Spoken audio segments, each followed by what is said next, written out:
Trump के आदेश पर Venezuela के करीब अमेरिका का स्ट्राइक ग्रुप पहुंच गया है। Craft carrier Gerald R Ford अपने काफिले के साथ यहां पर पहुंचा है। स्ट्राइक ग्रुप की तैनाती के बाद यह माना जा रहा है कि अब ट्रंप कभी भी वेनेजुएला पर हमले का आदेश दे सकते हैं। और दूसरी तरफ मादुरो भी अमेरिका से मुकाबले के लिए तैयार है और वेनेजुएला की तीनों सेनाएं युद्धाभ्यास करने में जुट गई हैं। देखिए आप।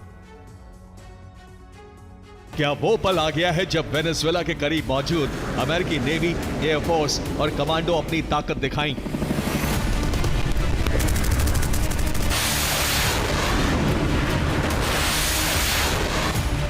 दुनिया मान रही है कि शांत समंदर में धमाकों की गूंज की उल्टी गिनती शुरू हो चुकी है। किसी भी वक्त अमेरिका वेनेजुएला पर भीषण हमला कर सकता है।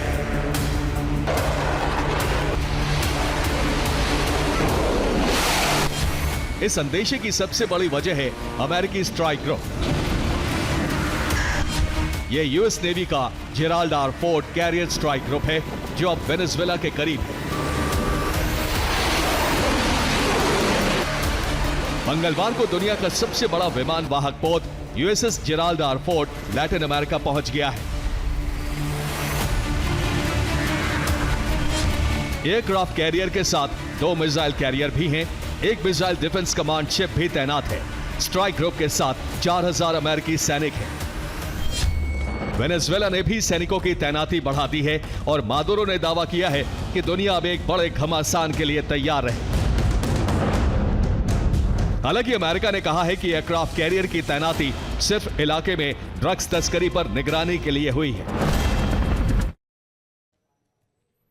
ट्रंप के आदेश पर वेनेजुएला के करीब अमेरिका का स्ट्राइक ग्रुप पहुंच गया है। Craft carrier Gerald R Ford अपने काफिले के साथ यहां पर पहुंचा है। स्ट्राइक ग्रुप की तैनाती के बाद यह माना जा रहा है कि अब ट्रंप कभी भी वेनेजुएला पर हमले का आदेश दे सकते हैं। और दूसरी तरफ मादुरो भी अमेरिका से मुकाबले के लिए तैयार है और वेनेजुएला की तीनों सेनाएं युद्धाभ्यास करने में जुट गई हैं। देखिए आप।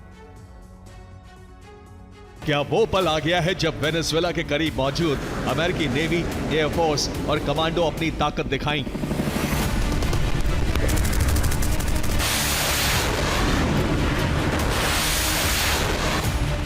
दुनिया मान रही है कि शांत समंदर में धमाकों की गूंज की उल्टी गिनती शुरू हो चुकी है। किसी भी वक्त अमेरिका वेनेजुएला पर भीषण हमला कर सकता है।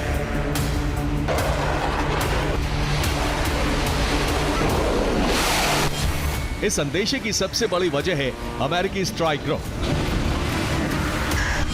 यह यूएस नेवी का Gerald R Ford carrier strike group है जो अब वेनेजुएला के करीब है। मंगलवार को दुनिया का सबसे बड़ा विमान वाहक पोत USS Gerald R Ford Latin America पहुंच गया है। एयरक्राफ्ट कैरियर के साथ 2 मिसाइल कैरियर भी हैं। एक मिसाइल डिफेंस कमांड शिप भी तैनात है। स्ट्राइक ग्रुप के साथ 4000 अमेरिकी सैनिक हैं।